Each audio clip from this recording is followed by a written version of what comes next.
तुम्ही काय राव सारखं जय हिंद करतात? जरा दला उकार द्या. या देशातल्या सरकार आणि सैन्याच्या मागे या देशाची जनता आणि आपण शत्रूचा चारी मुंड्या चीत केलं, दोन तुकडे केले. भारताचं जन्मत तुम्हाला दिसतं की जनतेने प्रस्थापित सत्तेच्या विरोधात कौल दिला. तर 3 माणसांपैकी 1 माणूस मतदान करत नाही. म्हणजे मतदान जास्तीत जास्त 2/3 लोक करतात, 1/3 लोक मतदान करतच नाही. महिलांना त्या प्रत्यक्ष लोकशाहीमध्ये सहभाग नव्हता. जगाचा इतिहास असा सांगतो की ज्याच्याकडे लांब पल्ल्याची शस्त्र असतात तो जिंकतो. लोकशाहीमध्ये प्रचंड दोष आहे, पण ती राजेशाहीपेक्षा उत्तमच आहे. नमस्कार, जय हिंद. जय हिंद लोक चळवळीचे संस्थापक, आमच्या सगळ्यांचे मार्गदर्शक नेते, पद्भर मतदारसंघाचे माजी आमदार डॉक्टर सुधीरजी तांबे, व्यासपीठावर मान्यवर उपस्थित आहेत. त्यात शेळकेताई, गणेश गुंजाळ, सुहास आहेर, मिलिंद आवटी, माझे मित्र सूरज गवांदे समोर आहेत, आमच्या नगराध्यक्षा दुर्गाताई आहेत, आमचे नामदेवराव आहेत, बरेच जण आहेत. माझे सर्व मित्र, भावांनो आणि बहिणींनो, इथे आपलं जय हिंद पीपल्स मूवमेंट आहे आणि मला जो विषय दिलेला आहे तो आहे हेल्दी डेमोक्रेसी. हेल्दी डेमोक्रेसी म्हणजे सुदृढ लोकशाही आणि युवा. आता असं आहे, तुम्ही सगळे युवा आणि मी वय वर्ष 67. मी तुमच्या लोकशाहीबद्दल बोलायचं आहे. पण एक बरं आहे की मला तुमच्याकडे पाहिल्यानंतर असं लक्षात येतं की एक काम करा, ज्यांचं वय 35 पेक्षा कमी आहे त्यांनी हात वरती करा बरं. अरे बाप रे, गुड. 35 पेक्षा कमी वयोगट असलेला हा जो ऑडिटोरियम आहे, ऑडियन्समध्ये 95% लोक आहेत. 95% ऑडियन्स 35 पेक्षा कमी वयोगटाचा आहे आणि मी आहे 67. म्हणजे माझ्यापेक्षा तुम्ही 32 वर्ष प्रगल्भ आहात. माझ्यापेक्षा 32 वर्ष तुम्ही पुढे आहात. तुमचं जे काही चिंतन आहे, जे तुम्ही काही कालसुसंगत असाल, तुमच्या तुलनेत मी 32 वर्ष मागे आहे हे मी मान्य करतो. मी हे मान्य करतो की 32 वर्ष तुमच्यात आणि माझ्यात जे अंतर आहे, तुम्ही बस म्हणाल की तुम्ही वयाने जास्त आहात, तुम्ही परिपक्व आहे, तुम्ही वगैरे वगैरे, हे सब झूट आहे. तुम्ही माझ्यापेक्षा 32 वर्ष प्रगत आहात. तुम्हाला हॅट्स ऑफ. विषय चाललाय सुदृढ लोकशाहीकडे. एक इथे माझे मित्र सूरज गवांदे ज्या अमेरिकेत असतात, त्या अमेरिकेमध्ये लोकशाहीमध्ये गुलाम का असतील हा एक विषय अमेरिकेमध्ये महत्त्वाचा होता. त्या अमेरिकेच्या एका राष्ट्राध्यक्षानं केलेली लोकशाहीची व्याख्या खूप पॉप्युलर आहे. त्या राष्ट्राध्यक्षाचं नाव तुमच्यापैकी कोणाला सांगता येईल का? हा बरोबर आहे, बोला. Abraham Lincoln. एकदम बरोबर सांगितलं. लोकशाहीची अब्राहम लिंकनची व्याख्या आहे, लोकांनी लोकांसाठी लोकांचे चालवलेले राज्य म्हणजे लोकशाही. इंग्लिशमध्ये काय? Democracy is for the people, of the people, by the people. आता बरं आहे, लोकांनी लोकांसाठी लोकांचे चालवलेले राज्य म्हणजे लोकशाही.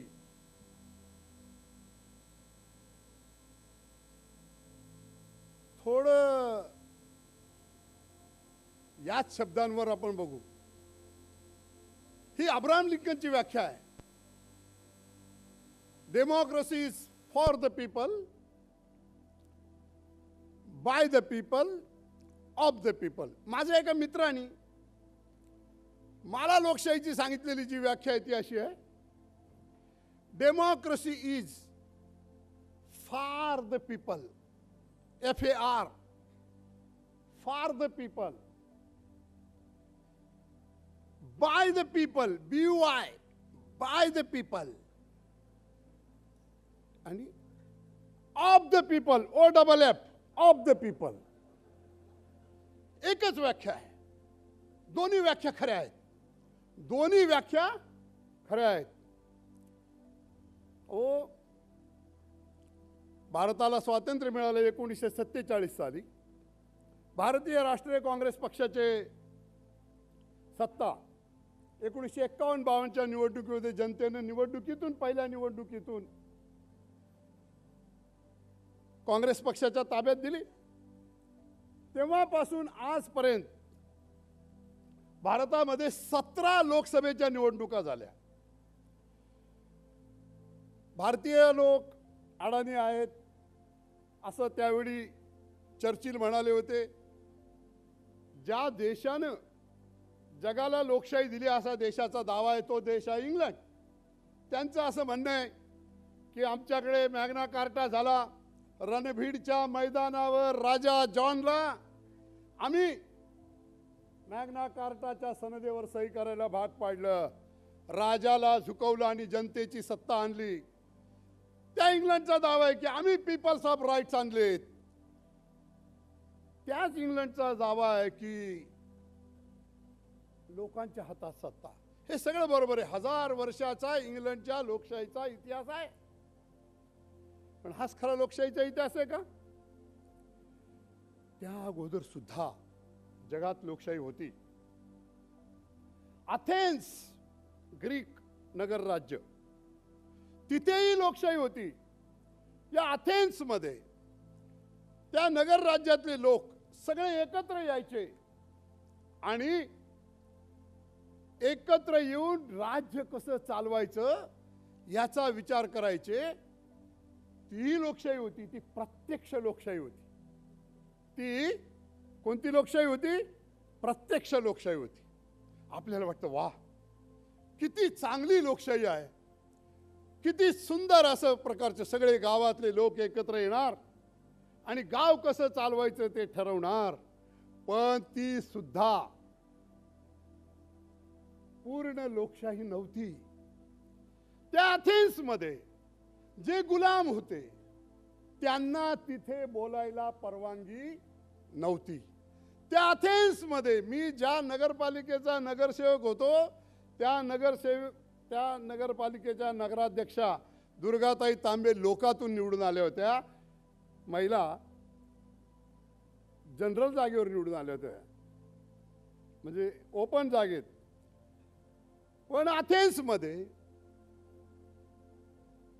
महिलांना त्या प्रत्यक्ष लोकशाहीमध्ये सहभाग नव्हता. ही कशी परिपूर्ण लोकशाही असेल? अथेन्स ही 2-2.5 वर्षापूर्वीची गोष्ट आहे. आमचे काही मित्र आम्हाला असं म्हणतात, तुम्ही काय राव सारखं जय हिंद जय हिंद करतात, जरा दला उकार द्या, असं त्यांचा आग्रह असतो. त्यांचा काय आग्रह असतो? दला उकार द्या. आता त्यांचा हा आग्रह थोडा वेळ बाजूला आपण ठेवू. पण त्यांचं काय म्हणणं आहे? तुम्ही काय ब्रिटनला क्रेडिट देता? तुम्ही काय अथेन्सला क्रेडिट देता? अहो या भारतामध्ये सुद्धा ग्राम स्वराज्य होतं. महात्मा गांधींनी ग्राम स्वराज्याची कल्पना मांडली आणि मग भारतात काय? भारतामध्ये खेड्यापाड्यामध्ये गाव जमायचं, गावगाडामध्ये गाव एकत्र यायचं, पारावर पाटील गावाचा बसायचा आणि तो गावातले न्यायनिवाडे करायचा. लोकशाही पद्धतीने गावाचा कारभार चालायचा. आपल्याला असं वाटतं हा बरोबर आहे. आपल्या देशाचा कारभार ग्रामस्वराज्य पद्धतीने चालू होता, खेड्यापाड्याने लोकशाही पद्धतीने चालत होता, पण तेही अर्धवट होतं. त्या गावात पारावर जमणारे लोकांमध्ये वेशी बाहेरचे लोक किती होते? वेशी बाहेरच्या माणसाला त्या पारावर गावगाड्यामध्ये न्यायनिवाडा करताना बोलायला परवानगी नव्हती. त्याला तिथे हजर राहायलाच परवानगी नव्हती. बरं ठीक आहे, चातुर्वर्ण व्यवस्था होती म्हणून आपण असं म्हणू. त्या गावगाड्यामध्ये न्यायनिवाडा करत असताना एकाही स्त्रीला हजर राहायला परवानगी नव्हती. जे अथेन्समध्ये तेच आमच्या गावामध्ये कशी काही परिपूर्ण लोकशाही असेल? आता मी लोकशाहीची तुम्हाला व्याख्या सांगितली की for the people, by the people, of the people, असं आपण पाहिलं. आता दोन्ही गोष्टी. आज लोकशाही ही लोकांपासून लांब गेली की नाही? फॉर द पीपल, बरोबर आहे का नाही? FAR. किंवा आज लोकशाही लोकांसाठी आहे की नाही? For the people. या दोन्हीचा आपण विचार करू. भारतामध्ये 1952ला निवडणुका झाल्या. 1957 साली महाराष्ट्राच्या विधानसभेच्या निवडणुकीमध्ये जर बृहद महाराष्ट्र नसता, हा म्हणजे मराठवाडा, विदर्भ आणि गुजरात यांचा असा महाराष्ट्र त्या इलेक्शनच्या वेळी होता, अन्यथा पश्चिम महाराष्ट्रामध्ये किंवा जुन्या मुंबई राज्यामधले याच्यामध्ये काँग्रेसच्या फक्त 6 सीट निवडून आल्या होत्या. एवढा विरोधी यांचा प्रभाव एकदम 57 सालीच दिसला. 67 साली भारतात निवडणुका झाल्या. 1965चं भारत पाकिस्तान युद्ध झालेलं होतं. लाल बहादूर शास्त्रींनी जय जवान जय किसानचा नारा दिलेला होता. त्यानंतर त्यांचं दुःखद निधन झालं. इंदिरा गांधी देशाच्या पंतप्रधान झाल्या. निवडणुका झाल्या. काँग्रेस लोकसभेत काठावर सत्तेत आली. काठावर. फार म्हणजे 62च्या तुलनेत फारच कमी खासदार आले निवडून. आणि 8 राज्यात, त्यावेळी 16 घटक राज्य होते, 16 पैकी 8 घटक राज्यात काँग्रेस हरली. बघा जनमत कसं आहे भारताचं. भारताचे लोक अशिक्षित होते निम्म्यापेक्षा जास्त. कारण ज्यावेळी भारताला स्वातंत्र्य मिळालं त्यावेळी 18% आपली साक्षरता होती. असे याच्यामध्ये भारत हा जगातला पहिला देश आहे. भारत हा जगातला पहिला देश आहे की ज्यानं स्वातंत्र्य मिळाल्याबरोबर आपल्या नागरिकांमध्ये तो सुशिक्षित असो वा अशिक्षित असो त्याला मतदानाचा अधिकार दिला. तो ग्रामीण असो वा शहरी असो त्याला मतदानाचा अधिकार दिला. तो स्पृश्य असो वा अस्पृश्य असो त्याला मतदानाचा अधिकार दिला.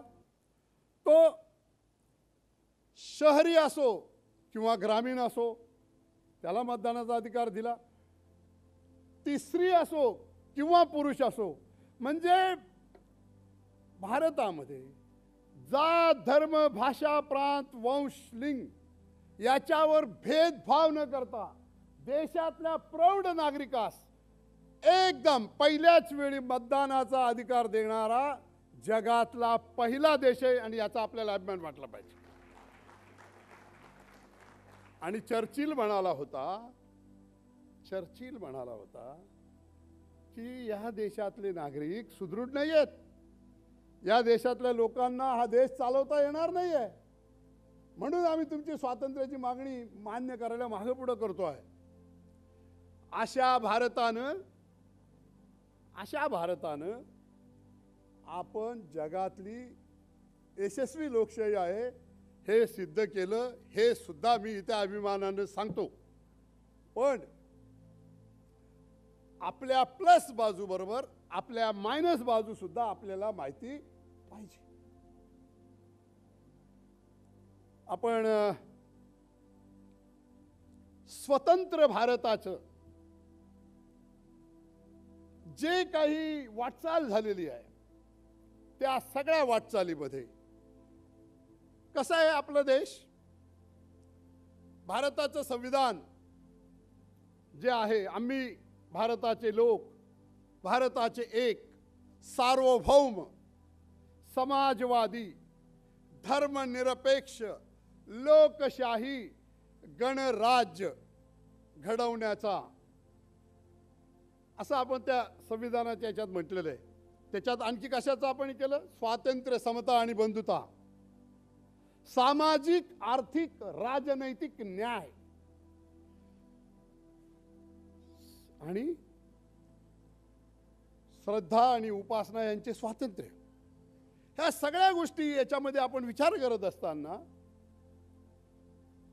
मी तुम्हाला सांगतो की भारतामध्ये भारतीय माणूस किती प्रगल्भ आहे. तो अडाणी आहे, तो खेड्यातला आहे, तो गरीब आहे, त्याचे पोटापाण्याचे प्रश्न आहेत, तरी सुद्धा in the interest of his nation त्यांनी त्याच्या राष्ट्राच्या याच्यामध्ये सातत्यानं मतदान केलेलं आहे. 67ला मी तुम्हाला सांगितलं की 8 राज्यामध्ये काँग्रेस हरली. 77ला इंदिरा गांधी स्वतः लोकसभेत पराभूत झाल्या. संजय गांधी त्यांचे पुत्र अमेठी मतदारसंघातून पराभूत झाले. काँग्रेस नर्मदेच्या वर 0, नर्मदा नदीच्या वर उत्तरेत फिनिश, आणि खाली ती आली निवडून. 2-2.25 खासदार आले ते काँग्रेसचे. पण दर 10 वर्षांनी भारताचं जनमत तुम्हाला दिसतं की जनतेने प्रस्थापित सत्तेच्या विरोधात कौल दिला. 77ला काँग्रेस सत्तेतून गेली, मोरारजीभाई देसाई पंतप्रधान झाले आणि असं वाटलं की आता विरोधकांचं राज्य आलं. त्यांना राज्य करता आलं नाही. अतिविद्वान एकत्र येऊन राज्य करू शकत नाही असा संदेश देऊन ते गेले आणि 80ला त्यांचं सरकार पडलं. पुन्हा काँग्रेस आली, पुन्हा काँग्रेस आली. 84ला इंदिरा गांधी यांची अतिरेक्यांनी हत्या केली. लोकांना ते आवडलं नाही. राजीव गांधींच्या नेतृत्वाखाली निवडणुका झाल्या. कधी नव्हे ते 400 पेक्षा अधिक जागा सत्ताधारी पक्षाला मिळाल्या. राजीव गांधी सत्तेत आले. वन साइड असं असताना लोकांना असं वाटलं की आता काँग्रेस 50 वर्ष हटत नाही. 1989ला काँग्रेस अल्पमतात गेली. भारतीय जनता पार्टी, जनता दल, CPIM या पक्षांनी काँग्रेसचा पराभव केला. बघा 10 वर्षात, म्हणजे 80ला काँग्रेस आली ना, 89ला सत्तेहून गेली. पुढे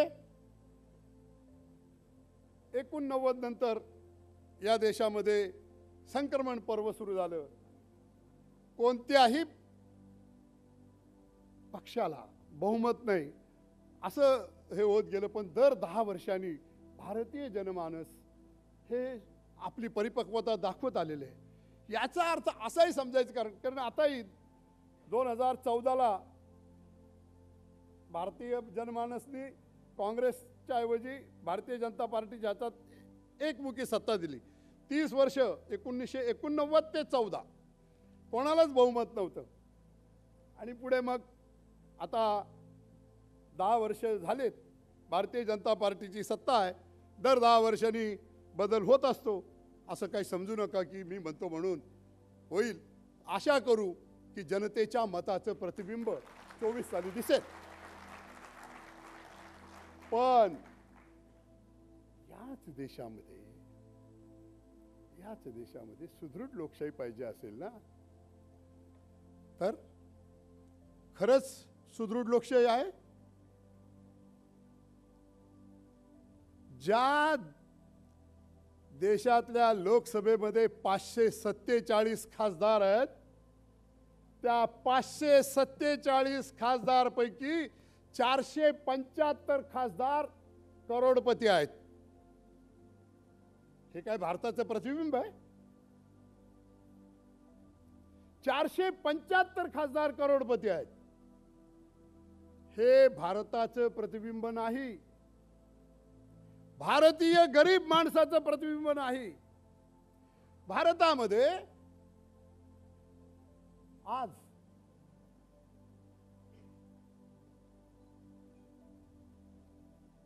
जी काही आपण हे म्हणतो की भारताची 99% संपत्ती 27% लोकांच्या ताब्यात आहे. भारताची 99% संपत्ती 27% लोकांच्या ताब्यात आहे आणि 1% संपत्ती 73% लोकांच्या आहेत. किती मोठी विषमता आहे. असा देश एक जिन्सी कसा होईल? असा देश एक जिन्सी कसा होईल? सुदृढ लोकशाहीसाठी, हेल्दी डेमोक्रेसीसाठी देशातल्या संपत्तीचं न्याय्य वाटप झालेलं पाहिजे. न्याय्य वाटप झालेलं पाहिजे. अगदी 73% जनतेच्या ताब्यात 1% संपत्ती असलं आणि 27% लोकांच्या हातात 99% संपत्ती असणं आणि हे सगळं जे चाललेलं आहे त्यामुळे भारतीय लोकशाहीच्या डेमोक्रेसीमध्ये सुदृढता नसण्याचं हे कारण आहे. दुसरं, 547 खासदार आहेत.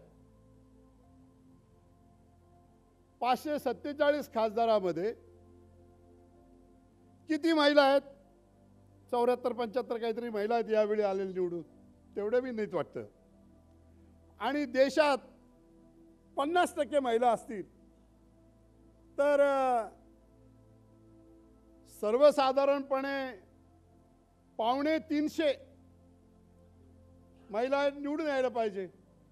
पण 250 महिला नाहीत म्हणजे देशामध्ये स्त्रियांची स्थिती प्रगल्भ नाही. स्त्रियांना बरोबरीचं स्थान नाही. त्या मतदान तर करतात. आता या लोकसभेमध्ये भारताच्या 2014 पासून 19 पर्यंत भारतीय जनता पार्टी सत्ता होती. त्यांना एकूण मिळालेल्या मतामध्ये 29% की 31% मतं मिळालेली होती. मी आता थोडा 2% बाबतीत इकडे तिकडे होतो. आणि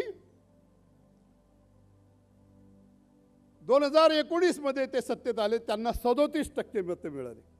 आपल्याला असं वाटतं की 37% लोकांचा यांना पाठिंबा आहे. अहो, प्रत्यक्षात असं नाही. त्यांच्याच बाबतीत नाही. जे 52 पासून 17 लोकसभाच्या निवडणुका झाल्या याच्यामध्ये कधी 46%, कधी 50%, कधी 52%, कधी 60-61% आणि 19ला 66% एवढं मतदान झालं. म्हणजे भारतातल्या दर 3 माणसांपैकी 1 माणूस मतदान करत नाही. भारतातल्या दर 3 माणसांपैकी 1 माणूस मतदान करत नाही. म्हणजे मतदान जास्तीत जास्त 2/3 लोक करतात. 1/3 लोक मतदान करतच नाही. 2019 साली 92 कोटी या देशातले मतदार होते. 92 कोटी 20 लाख. सत्तेत आलेल्या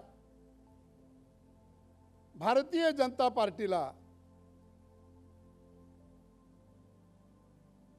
23 लाखाच्या आसपास, 23 कोटीच्या आसपास मतं मिळाली. म्हणजे 25% फक्त जनतेचा त्यांना पाठिंबा होता. त्या अगोदर जे पक्ष सत्तेत होते त्यांचंही असंच होतं. असं मी समजत नाही की बुवा भारतीय जनता पार्टीला असं आहे. पण आपल्या देशात सत्तेत असलेल्या लोकांचा जनाधार किती? 100% पाहिजे? नाही. 51% तर पाहिजे ना, पण तो नाही आहे. आता लोकशाहीचा विचार करत असताना मी सुरुवातीला तुमच्या पुढे मांडलं होतं प्रत्यक्ष लोकशाही. लोकशाहीचे दोन प्रकार आहेत. एक प्रत्यक्ष लोकशाही, ती आता शक्यच नाही. भारतासारख्या 140 कोटी लोकांच्या देशात प्रत्यक्ष लोकशाही म्हणजे 140 कोटी लोक निर्णय प्रक्रियेत सहभागी होऊन निर्णय होणं शक्यच नाही. मग त्याला उपाय काय? प्रातिनिधिक लोकशाही. पण लोकशाहीमध्ये जे निवडलेले लोकप्रतिनिधी आहेत ते एकदा निवडून आले की 5 वर्षात त्यांना पुन्हा निवडून एखाद्या असं लोकप्रतिनिधी वाटलं की मला परत निवडणुकीला उभंच राहायचं नाही म्हणजे तो नंगानाच करायला मोकळा. त्याला काही आपले म्हणजे अकाउंटेबिलिटीच नाही. असं कसं काय चालेल? लोकप्रतिनिधीवर काहीतरी अंकुश असला पाहिजे की नाही? तो अंकुश या लोकशाहीमध्ये आज नाही. प्रातिनिधिक लोकशाहीचा तो एक दोष आहे. आणखी काय? हे जे प्रातिनिधिक लोकशाही आहे यांचं काम काय? यांचं काम आहे तुम्हाला मी सांगतो, सरकार चालवणं. हे सभागृहातल्या बहुमताने ते मंत्रिमंडळ चालवायचं आहे. ते थोडं मी वेगळं थोडं बोलतो. पहिलं हे काय? लोकसभा हे देशाचं कायदेमंडळ आहे. विधानसभा हे राज्याचं कायदेमंडळ आहे. यांचं काम काय आहे? कायदे करणं. कायदे करताना त्याच्या कलम वाईज त्याच्या बारीक सारी गोष्टीची चर्चा करून यांनी कायदे केले पाहिजे. तरुण मित्रांनो, तुम्ही बघा, लोकसभेचं विशेष अधिवेशन आता मागच्या 10-12 दिवसापूर्वी झालं. नवीन संसद भवनामध्ये झालं आणि महिला आरक्षण विधेयक पास झालं. काही हरकत नाही. या महिला आरक्षण विधेयकाची किती तास चर्चा झाली हो? 547 पैकी किती खासदार याच्यावर बोलले हो?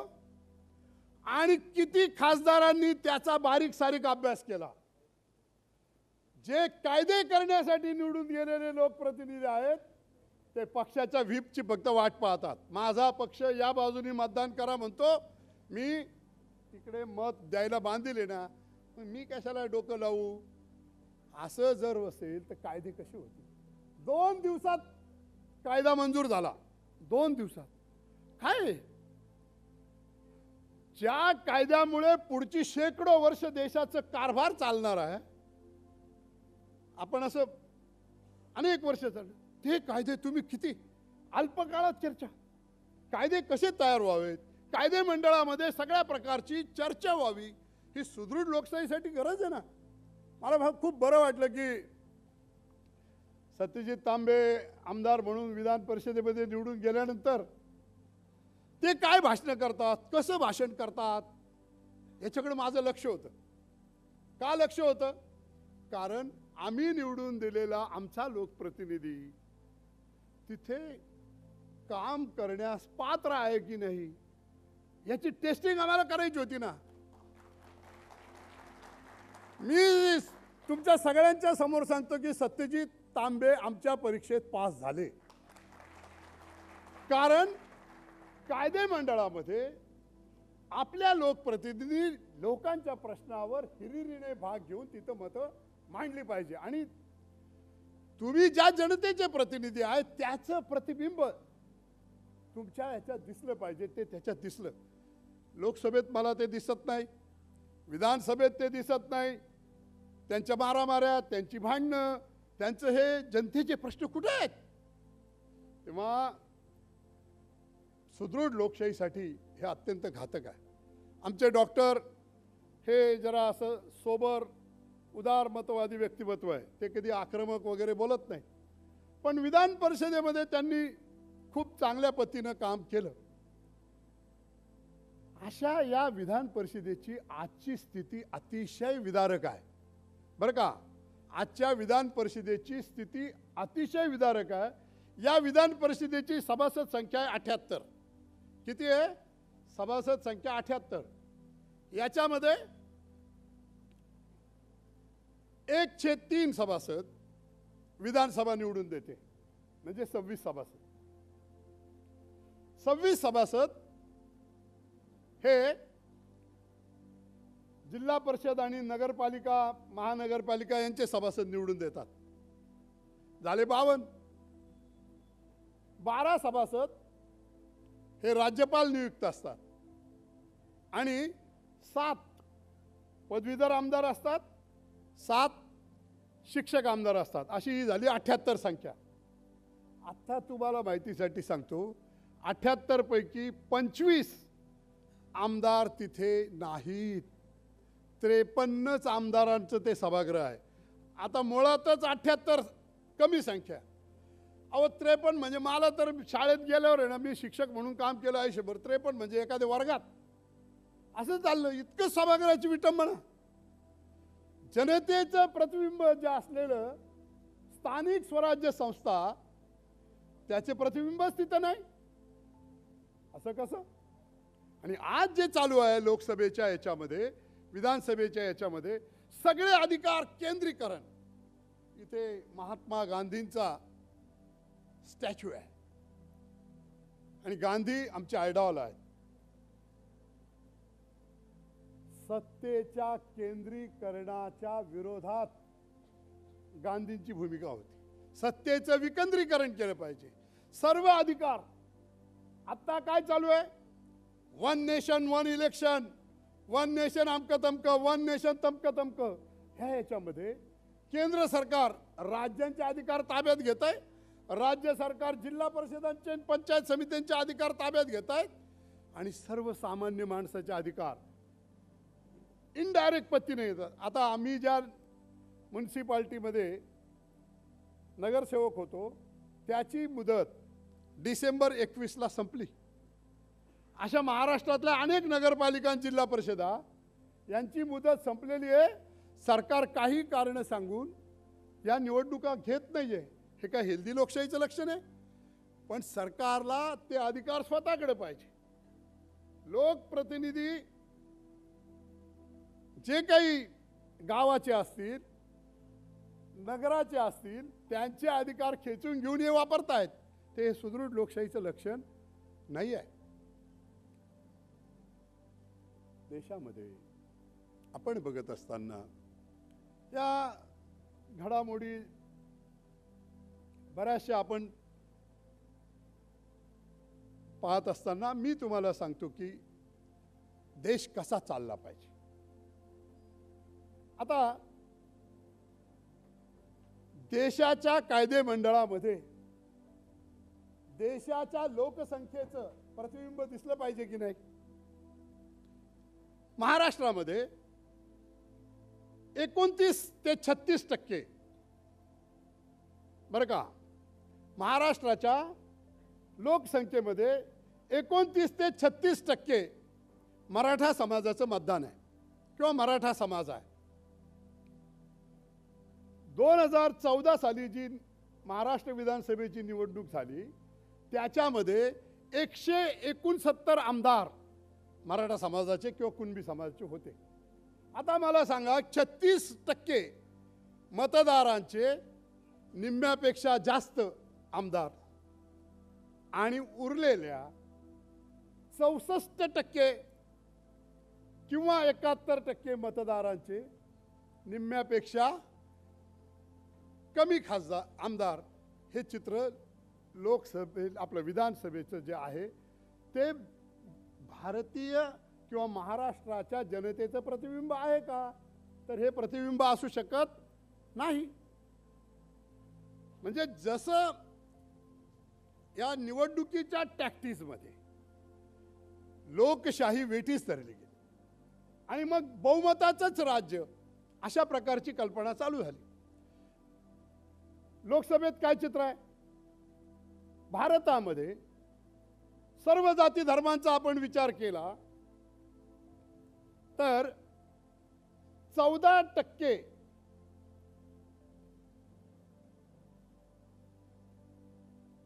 आमच्या संगमनेर साखर कारखान्याचे चेअरमन आणि व्हाईस चेअरमन आलेले आहेत. बाबा ओळ चेअरमन आहेत आणि संतोष आशे व्हाईस चेअरमन आहे. स्वागत करतो. नाही तर तुम्ही म्हणायचे का थांबले बा तुम्ही. तर मी सांगत होतो, भारत हा सर्व जाती धर्माचा आहे आणि आपण सगळ्यांना हिंदू मुस्लिम शीख ईसाई हम सब भाई भाई म्हणून चालतो. भारतामध्ये 140 कोटी लोकसंख्या आहे, त्याच्यामध्ये 14% लोक मुस्लिम आहेत. 14% लोक मुस्लिम आहेत. सगळ्यांना एक मत आहे, सगळ्यांना एका मताचा अधिकार आहे. लोकसभेमध्ये 2019 साली झालेल्या निवडणुकीमध्ये फक्त 27 खासदार मुस्लिम निवडून आले. मग 14% लोकसंख्येला 27 खासदार हे प्रमाण बरोबर आहे का? चुकीचं प्रमाण आहे ना. म्हणजे 2.5% त्यांचं प्रतिबिंब आहे. मग मतदानाच्या पद्धतीतून सुदृढ लोकशाहीमध्ये लोकांचं प्रतिबिंब दिसलं पाहिजे. ते दिसत नाही. ते दिसत नाही. तेवढ्याच वर नाही. म्हणजे या देशामध्ये हे जे जसं जनतेचं प्रतिबिंब याच्यात दिसत नाही, असं का? तर याचं कारण आहे की निवडणुका. आपल्याला हे बरं आहे की प्रत्येकाला एक मत. आपण भारतीय संविधानानुसार प्रत्येकाला पहिल्यांदा मत देणारा देश आहे म्हणून आपली कॉलर टाईट आहे. समान मत आहे, पण समान पत आहे का? समान मत आहे ना, मग समान पत आहे का प्रत्येकाला? इथे प्रत्येकाला समान पत नाही आहे. ज्या लोकसभेमध्ये 475 खासदार करोडपती असतात आणि गरिबांचे प्रतिनिधी तिथे नसतात, आणि देशामध्ये गरिबांची संख्या किती आहे तर आपण पाहिलं की 73% लोक 1% संपत्तीचे मालक आहेत आणि 27% लोकांच्या ताब्यात 99% संपत्ती आहे. हे देशाचं विषम चित्र आहे. आता हे निवडणुका काय आहेत? निवडणुका सहज जिंकता येत नाहीत. मॅन, मनी, मसल, मशिनरी, मीडिया, हे 5 ज्याच्या ताब्यात तो निवडणुका जिंकतो. जगाचा इतिहास काय सांगतो? जगाचा इतिहास असा सांगतो की ज्याच्याकडे लांब पल्ल्याची शस्त्र असतात तो जिंकतो. लांब पल्ल्याची शस्त्र. आपल्याकडे आर्य आणि अनार्य यांचा संघर्ष झाला. मध्य पूर्वेतून आर्य आले. आपले इथल्या अनार्यांच्याकडे होते ढाल, भाले, आपले तलवार, भालेवरचे असे. ते आले धनुष्यबाण घेऊन. त्यांनी धनुष्यबाण चालवले, लांबून आले, ते जिंकले, अनार्य हरले. पुढे बाबर आला. मधल्या काळात तुम्हाला मी आता ते हुन, शक, कुशाण वगैरे सांगत आहे. बाबर आला. शेरसिंग सुरी इथला राजा होता, म्हणजे सुरी घराण्याचं दिल्लीत राज्य होतं. बाबर युद्ध जिंकला. का जिंकला? कारण बाबर तोफा घेऊन आला होता आणि इथल्या लोकांना तोफाचं तंत्रज्ञान माहीत नव्हतं. तिथून पुढे मग बाबरचे मोगलशाही चालू आली. तोफा, लांब पल्ल्याचे अस्त्र. नंतर पोर्तुगीज आले, डच आले, फ्रेंच आले, इंग्रज आले. त्यांच्याकडे बंदुका होत्या लांब पल्ल्याच्या. आमचे लोक तलवार, धनुष्यबाण करत होते. लढाई झाली. लांब पल्ल्याची अस्त्र त्यांच्याकडे होती, ते जिंकले, आम्ही हरलो. इथे महात्मा गांधी आहेत. इंग्रजांच्या विरोधात इथे सशस्त्र क्रांतिकारक चळवळी झाल्या. भगतसिंग, सुखदेव, राजगुरू, चंद्रशेखर आझाद या सगळ्या मंडळींचं हिंदुस्थान सोशलिस्ट रिपब्लिकन आर्मी होती.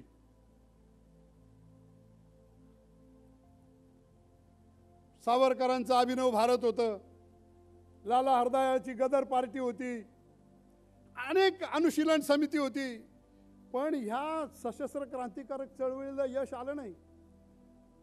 कारण ते इंग्रजांपेक्षा प्रगत तंत्र त्यांच्यापाशी नव्हतं. इंग्रजांपेक्षा प्रगत तंत्र महात्मा गांधीकडे होतं, ते म्हणजे अहिंसा आणि सत्याग्रह. अहिंसा आणि सत्याग्रह या शस्त्राचा मुकाबला इंग्रजांचं लष्कर, इंग्रजांचं पोलीस, इंग्रजांचं प्रशासन करू शकलं नाही. म्हणून गांधी जिंकले, इंग्रज गेले. मी एवढं सांगतोय, तुम्ही म्हणाल निवडणुकीशी याचा काय संबंध. आज ज्याच्याकडे अधिक प्रगत तंत्रज्ञान आहे तो निवडणुका जिंकतो. आज पैसा, शेती, मालमत्ता, उद्योग ज्याच्या ताब्यात आहे तो प्रभावी कमी आहे प्रभावी, पण तो कमी आहे. पण ज्याच्याकडे डाटा जास्त आहे, ज्याच्याकडे सोशल मीडिया वापरण्याची अधिक ताकद आहे, जो काल सुसंगत तंत्रज्ञान वापरतो, तोच पक्ष निवडणुका जिंकतोय. मग तुम्हाला निवडणुका जिंकायच्या असतील तर तुम्हाला आत्ताचं जे तंत्रज्ञान आहे त्या तंत्रज्ञानाला स्वतःला जोडून घ्यावं लागेल. भारतीय जनता पार्टी आज जे काही सत्तेत आहे ते त्यांच्या प्रगत तंत्रज्ञानामुळे आहेत. त्यांनी त्याचा गैरवापर केला आहे, बरोबर आहे. त्यांनी मनमोहन सिंगांचं प्रतिमाभंजन केलं, त्यांनी राजीव गांधींचं प्रतिमाभंजन केलं, त्यांनी जवाहरलाल नेहरूंचं प्रतिमाभंजन केलं. प्रतिमाभंजन करून त्यांनी चुकीचं हे केलं. पण तंत्रज्ञान त्यांच्याचकडे आहे समजू नका तुम्ही. कल उनका जमाना था, कल दूसरे का जमाना आएगा. अरे या देशामध्ये काय चमत्कार आहे तुम्हाला मी सांगतो. हा देश इतका असा हे ना, या देशामध्ये एक माणूस चहा विकणारा लग्न करतो, बायकोला काही न सांगता सोडून देतो, पुढे तो राष्ट्रीय स्वयंसेवक संघाचा प्रचारक बनतो, पुढे तो केशुभाई पटेल वगैरे वगैरे मंडळींना बाजूला सारून तिथे मुख्यमंत्री बनतो. मुख्यमंत्री बनल्यानंतर पुढे त्यांचेच गुरु लालकृष्ण अडवाणी यांना बाजूला करतो आणि देशाचा पंतप्रधान होतो. चांगली गोष्ट आहे, मी या सगळ्याचं स्वागत करतो. पण तो चहावाला 5 लाखाचा चष्मा वापरतो, तो चहावाला 11 लाखाचा कोट वापरतो, तो चहावाला लॅविश किंवा ऐशारामी जीवनाचं समर्थन करतो, G20 मध्ये सोन्याच्या ताटात पाहुण्यांना जेवू घालतो. हे एका बाजूला महात्मा गांधींच्या देशामध्ये हे सगळं केल्यावर महात्मा गांधींच्या समाधीवर जाऊन डोकं बी टेकवतो. त्याच देशामध्ये दुसरं एक चित्र तुम्हाला दिसतंय आणि मी त्या चित्राचं समर्थन करतो. या देशामध्ये सोन्याचा चमचा घेऊन जन्माला आलेला एक माणूस ऐशारामी जीनं सोडून देतो, एक साधा टी-शर्ट घालतो, पॅन्ट घालतो किंवा साधा कुर्ता पायजमा घालतो. तो कलावती बरोबर जेवण करतो, तो हमालामध्ये जातो, हमालांचे पेट्या उचलून डोक्यावर बघतो, व्हॉट इज इट, याचं मला झेपण्यासारखं आहे की नाही. एक गरिबीत जन्माला आलेला माणूस ऐशारामी जिनेच्या दृष्टीने जातोय आणि तो भारताचा पंतप्रधान असतो. काय संदेश देतो तो. आणि दुसरा माणूस जो पंतप्रधानाच्या पोटी जन्माला येतो आणि सर्व प्रकारचे सोयी सुविधा आणि उत्तम अशा प्रकारच्या जे काही जिणं आहे त्या जिन्याला लाथ मारून महात्मा गांधीच्या मार्गाने तो सामान्यतेकडे जातोय. एक खालून वर जाताना ऐशारामाकडे जातोय आणि एक वर जन्माला आल्या माणूस साधेपणाकडे जातोय. तुम्ही कोणाबरोबर जायचे ते तुम्ही ठरवा, मी काय म्हणत नाही. पण हे देश आहे. याच देशामध्ये मला भारताच्या लोकशाहीबद्दल खूप अभिमान आहे. याचं कारण असं आहे, सुदृढ अशा प्रकारची भारताची लोकशाही व्हावी अशी माझी जरूर इच्छा आहे. पण भारतात आज जी लोकशाही आहे त्या लोकशाहीचा मला अभिमान आहे.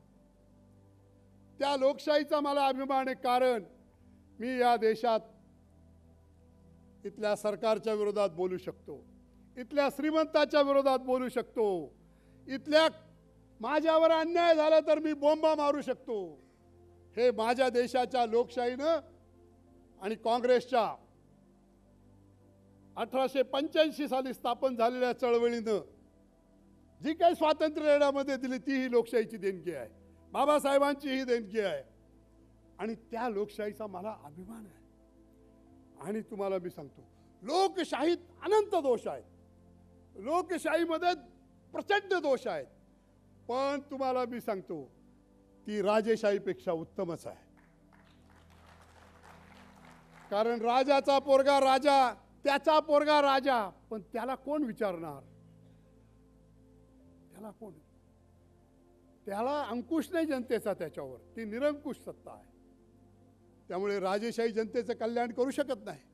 हुकुमशाही गोळ्या घालून राज्य चालवतात, मिलिटरीशाही नाही चालणार. तेव्हा लोकशाहीत अनंत दोष असले तरी ते लोकच दुरुस्त करतात. म्हणून लोकशाही हीच सगळ्यात चांगली व्यवस्था आहे. तेव्हा सुदृढ लोकशाहीमध्ये काय असलं पाहिजे? सुदृढ लोकशाहीमध्ये देशातल्या सर्व जनतेला न्याय मिळाला पाहिजे, न्याय मिळाला पाहिजे. मग जो विकर सेक्शन आहे तो जर इतरांच्या बरोबर आला नाही तर काय होईल? तुम्हाला मी सांगतो, तुम्ही एखाद्याचा शस्त्राच्या बळावर, संपत्तीच्या बळावर तुम्ही एखाद्याला जर दडपून टाकलं तो त्या वेळापुरता माघार घेईल, पण त्याच्या मनामध्ये सुडाची अग्नी पेटेल आणि त्याची वेळ आली का तो त्याचा फणा वर काढेल. तेव्हा बळाचा वापर करून कोणालाही दाबता येणार नाही. तुम्हाला लोकांना बरोबर घेऊन जायचं असेल तर बाकीच्यांनाही तुमच्या बरोबर आणा आणि प्रेमाचा वापर शिवाय पर्याय नाही.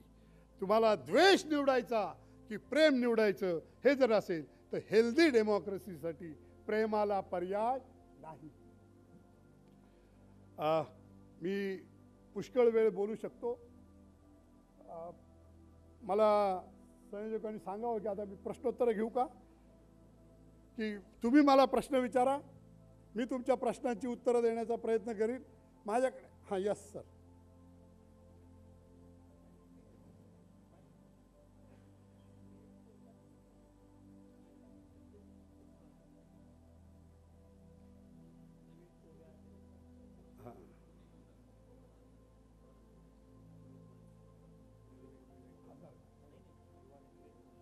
हां हां हां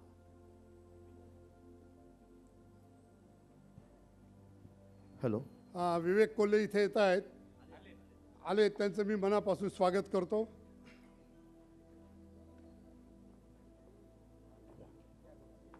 वेलकम.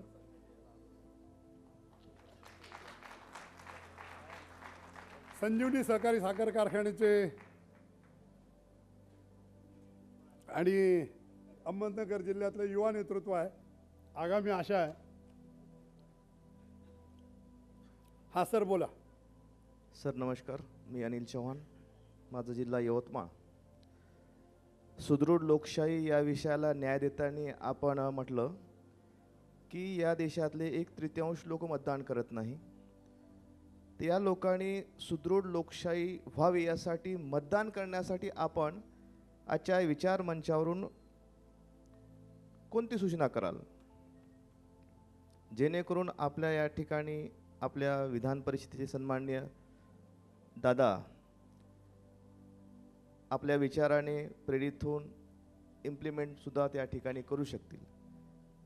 कारण जे लोक मतदान करत नाही, माझ्या मते त्यांना या लोकशाहीवर किंवा निवडून येणाऱ्या खासदार आणि आमदार हे जी विकास कामे करतात यांच्यावर बोलण्याचा काही अधिकार नाही, असं माझं वैयक्तिक मत आहे. म्हणून सगळ्यांनी जर मतदान केलं तर निश्चितच आपली लोकशाही जी आज सुदृढ आहे यापेक्षा सुद्धा चांगली होऊ शकते, असं माझं वैयक्तिक मत आहे. आणि आपले विचार यावर काय असेल हे मी ऐकण्यास उत्सुक आहे. थँक्यू. खूप चांगला प्रश्न. काय नाव तुमचं? अनिल चव्हाण यवतमाळ यांनी मला विचारला आहे आणि खिंडीत पकडलं आहे. काय हरकत नाही. मी मतदानाची सक्ती करण्याच्या विरोधात आहे. ज्या मतदाराला माझ्या मतामुळं या देशाचं भवितव्य माझ्या मनासारखं घडेल असं वाटत नाही, तेव्हा तो मतदान करत नाही. त्या मतदाराला असं वाटलं पाहिजे की माझ्या मताचं प्रतिबिंब या देशाच्या जी काही शासन व्यवस्था असेल, लोकशाही व्यवस्था असेल, त्याच्यावर उमटेल. आज लोकशाही मार्गाने निवडून आलेली व्यवस्था, इथलं कायदेमंडळ, इथलं न्यायमंडळ आणि इथली कार्यकारी मंडळ यांच्यामध्ये ते प्रतिबिंब 100% दिसत नसल्याचं जे काही दुःख आहे, त्या दुःखातून सुद्धा अनेक लोक मतदान करत नाहीत. आणि काही लोक कसं असतं की तुमच्या माहितीसाठी सांगतो, मतदान न करणाऱ्यामध्ये भरल्या पोटी लोकांची संख्या जास्त आहे. आमचा गरीब माणूस मतदानाला जातो आहे. त्यामुळे जर सगळ्यांना मतदानाला यावं असं आपल्याला वाटत असेल तर भारतीय समाजव्यवस्थेमध्ये, भारतीय न्याय व्यवस्थेमध्ये, भारताच्या प्रशासनामध्ये, भारताच्या कायदेमंडळामध्ये मतदाराला आपलं प्रतिबिंब दिसलं पाहिजे. अशा प्रकारचं त्यांचं काम झालं पाहिजे, असं माझं त्याच्यावरचं उत्तर आहे. ते जोपर्यंत होत नाही तोपर्यंत मतदानाचं प्रमाण कमी राहील, पण ते हळूहळू जागरूकतेने वाढेल. पण लोकाभिमुख कारभार त्यासाठी करावा लागेल. यस.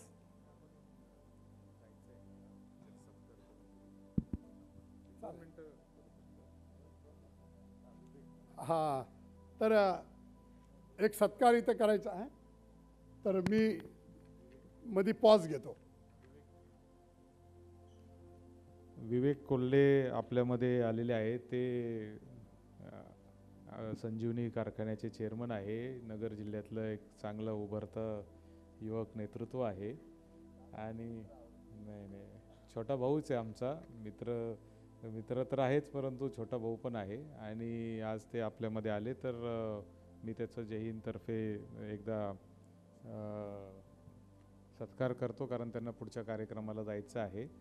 तर वरच साखर संघाची बैठक होती, त्यासाठी ते आहे. बाबासाहेब ओहोळ आमचे उपाध्यक्ष आहेत, ते सगळे आले होते. तर मी विवेक कोल्हे यांचा सत्कार करतो आणि मग ते जातील आणि मग आपण 15 मिनटं प्रश्नोत्तर जे आहे इंटरॅक्शन आपण करू. माझ्या पण मनात एक प्रश्न आहे, तो मला विचारायचा आहे.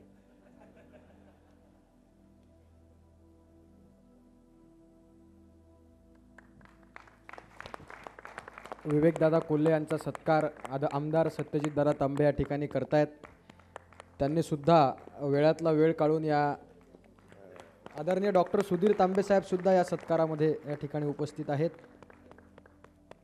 नगर जिल्ह्यातील उभरतं युवा नेतृत्व विवेकदादा कोल्हे यांचा सत्कार जय हिंद लोक चळवळीच्या वतीने या ठिकाणी संपन्न होतो आहे.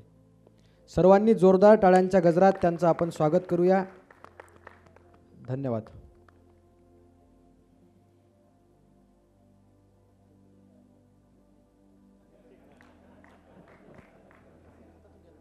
आता तू प्रश्न विचार, सर उत्तर देते.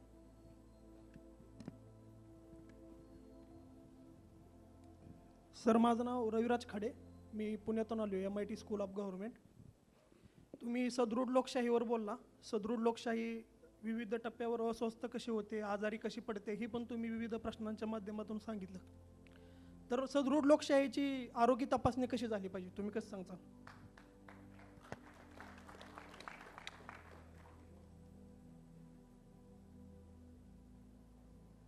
आता तपासणी हा जो भाग आहे ना, हा परीक्षेचा भाग आहे, बरोबर आहे का नाही? तर निवडणुका हा लोकशाहीच्या अनेक तपासण्यापैकी एक तपासणीचा भाग आहे. दुसरं, सुदृढ लोकशाहीमध्ये सत्ता, संपत्ती आणि प्रतिष्ठा यांचं समान वाटप करण्याच्या दृष्टीनं शासनाची वाटचाल चालू आहे का नाही. जर तिथलं प्रशासन, तिथली लोकशाही व्यवस्था त्या दृष्टीने वाटचाल करत असेल तर त्यांची वाटचाल सुदृढ चालू आहे, आणि त्याच्या विरुद्ध चालू असेल तर ते आजाराकडे चालले आहेत, अशा प्रकारचे एक होईल. दुसरं, स्वातंत्र्य, समता आणि बंधुता. देशातल्या जनतेमध्ये एकजिन्सीपणा आणण्यासाठी प्रशासन काम करतं की देशामध्ये जातीच्या आधारावर, धर्माच्या आधारावर, भाषेच्या आधारावर, प्रांताच्या आधारावर, लिंगाच्या आधारावर भेदभाव करण्यासाठी प्रयत्न करतं. जर जात, धर्म, वंश, भाषा, प्रांत, लिंग याच्या आधारावर भेदभाव न वाढण्यासाठी सरकार काम करतं की नाही. करत असेल तर ते पास, ते भेदभाव वाढत असतील तर ते नापास. या पॅरामीटर्स आहेत, आणखी बरेच आहेत पण एवढे ठीक आहे. आता हा बरं, मी असं म्हटलं होतं, बरं मुलीला फर्स्ट. सर नमस्कार, मी दिव्या भोसले, मी जळगावहून आले आहे.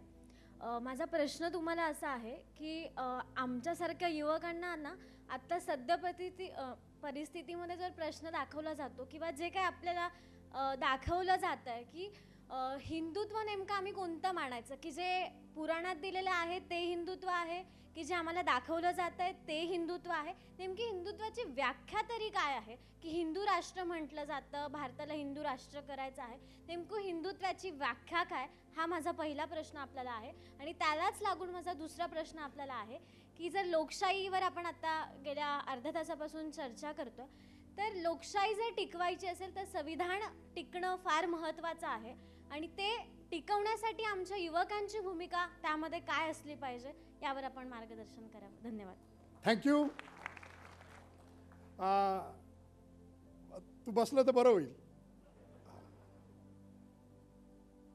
मी सुरुवातीलाच बोललो होतो, पण आता तिच्या पहिल्या प्रश्नाचं उत्तर देण्यासाठी तुम्ही सगळ्यांनी 5 मिनिटं शांत राहण्याची गरज आहे, कारण एका व्यापक विषयाला तिने तोंड फोडलेलं आहे आणि मला त्याचा खुलासा करणं आणि तिचं समाधान करणे माझी जबाबदारी आहे.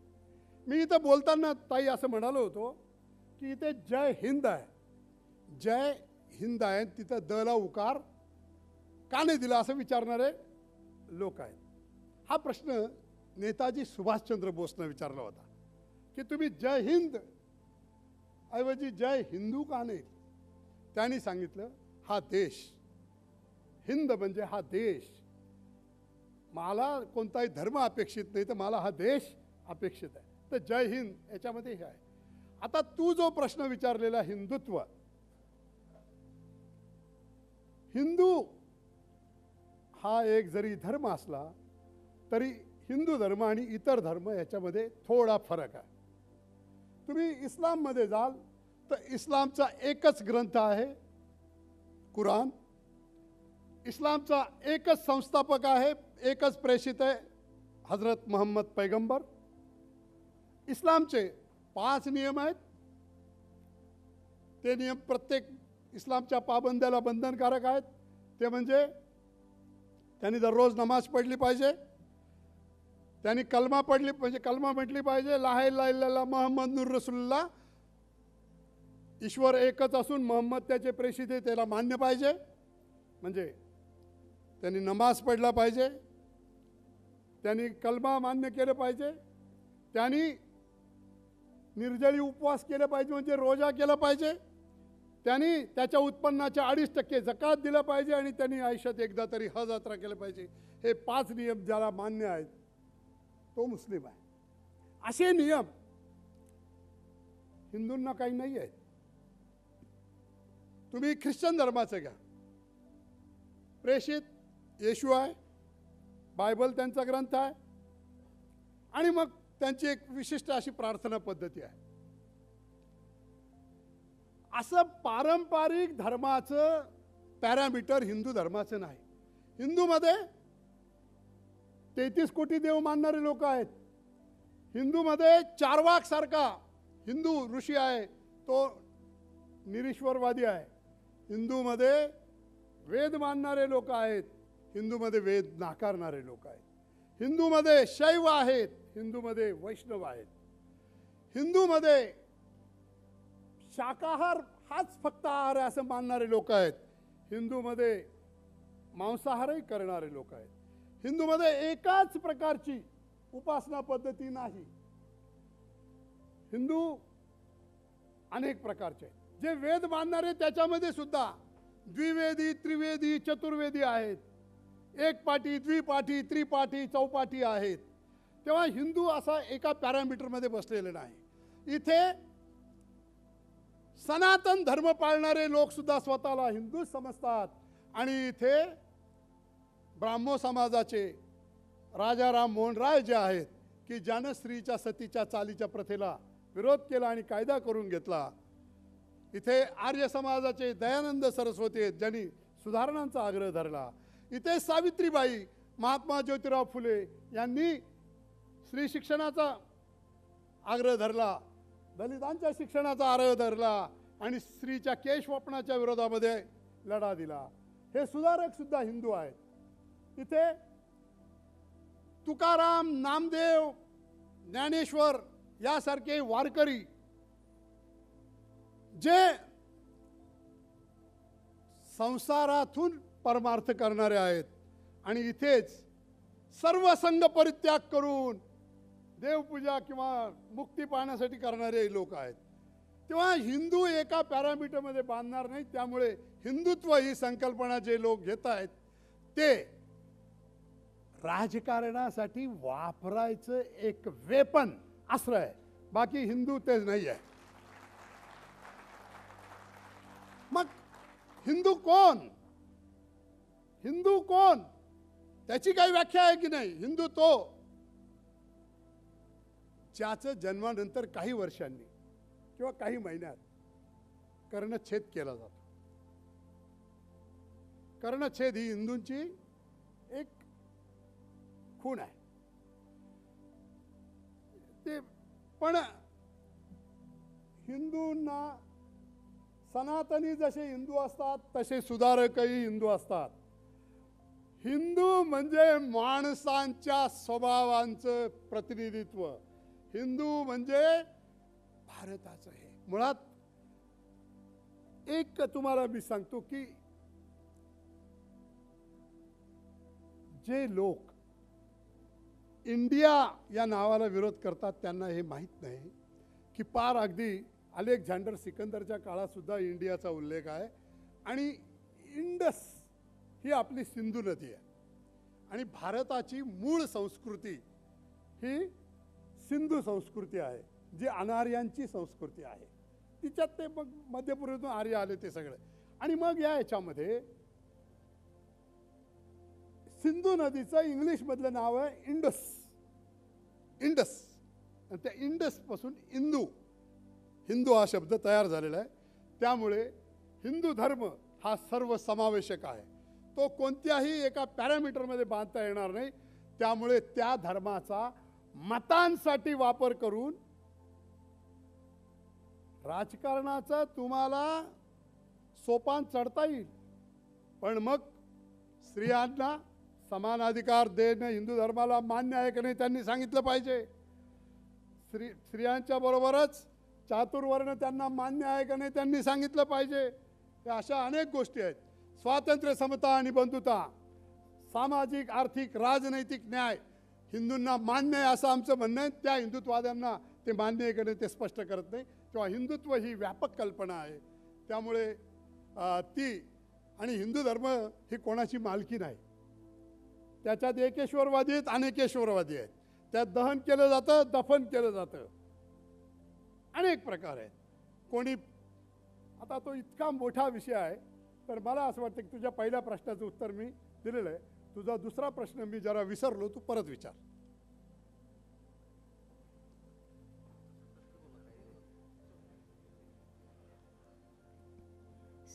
हॅलो, सर प्रश्न दुसरा माझा असा होता की लोकशाही टिकवायची असेल तर संविधान टिकणं फार महत्त्वाचं आहे आणि सध्याच्या घडीला ते दिसत नाही की संविधानाची प्रत्येक ठिकाणी पायमल्ली केली जाते. तर आमची युवकांची भूमिका त्यामध्ये कशी असली पाहिजे यावर तुम्ही मार्गदर्शन करा. जगातलं सर्वोत्तम संविधान आणि सर्वात मोठं संविधान भारताचं आहे, त्याचा मला अभिमान आहे. आणि संविधान तरी काय आहे? सार्वभौम देश असला पाहिजे. सार्वभौम म्हणजे काय? या देशाचे निर्णय हा देश करेल, हा देश दुसऱ्या कोणाच्या इशाऱ्यावर नाचणार नाही. हा देश कसा आहे? सार्वभौम, समाजवादी म्हणजे गरीब आणि श्रीमंत यांच्यातला भेद दूर करणारा आहे, सगळ्यांना येत आहे. लोकशाही आहे, गणराज्य, इथं राजा नाही. तर असा हा संविधान आपल्या सगळ्यांना मान्यच आहे. आणि युवकांची देशावर असलेली निष्ठा, युवकाला देशातल्या सर्व जाती धर्माच्या भाषेच्या लोकांविषयी असलेलं प्रेम हेच देश वाचवणार आहे. तेव्हा तुम्ही सर्व देशवासियांना आपलं माना, हा देश तुम्हाला आपलं मानेल आणि हा देश तुम्ही आपला मानला की संविधान तुम्हाला वाचवेल. शेवटचा प्रश्न. सर नमस्कार. आता आपण सांगितलं की म्हणजे वर्तमान जी लोकसभा आहे त्यामध्ये जवळपास 475 सांसद ही करोडपती आहेत आणि नंतर आपणच सांगितलं की 27% भारतीयांकडं 99% संपत्ती आहे. मग हे 27% भारतीयांकडे 99% संपत्ती आहे. 1% जे भारतीय आहेत ते 73% आहेत. आणि आपणच बोलताना सांगितलं की निवडणुका जर जिंकायच्या असेल तर मॅन पॉवर, मनी पॉवर, मसल पॉवर, मशिनरी आणि मीडिया ह्या सगळ्या गोष्टी लागणार आहेत. तर मग ह्या 73% भारतीयांकडे जी 1% संपत्ती आहे त्यांनी निवडणुकीला कसं सामोरं जायचं सर?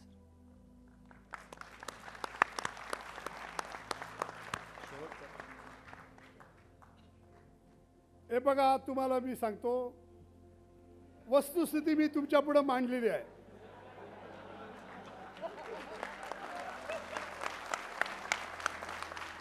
पण मी निराश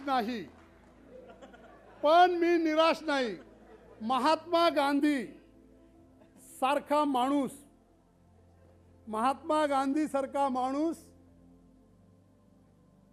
7 समुद्रावर राज्य करणाऱ्या ब्रिटिशांचा सत्य आणि अहिंसा याच्या जोरावर पराभव करू शकतो. तर या देशातले 73% गरीब 27% लोकांना कशाला विचारतील? आणि त्यांनी ते दर 10 वर्षांनी दाखवून दिलेलं आहे. माझा या देशातल्या सामान्य माणसावर विश्वास आहे. आणि तुमच्या माहितीसाठी सांगतो, या देशात 5 युद्ध झाली. आणि हे युद्ध केवळ सैन्य जिंकत नसतं. युद्ध सैन्याच्या पाठीशी देश कसा उभा आहे त्याच्यावर असतं. या देशातल्या सरकार आणि सैन्याच्या मागं या देशाची जनता एकजुटीनं राष्ट्रीय एकात्मतेने उभी राहिली आणि आपण शत्रूचा 4 मुंड्या चीत केलं, 2 तुकडे केले. भारत हा जगाच्या दृष्टीने परीक्षेत पास झालेला आहे.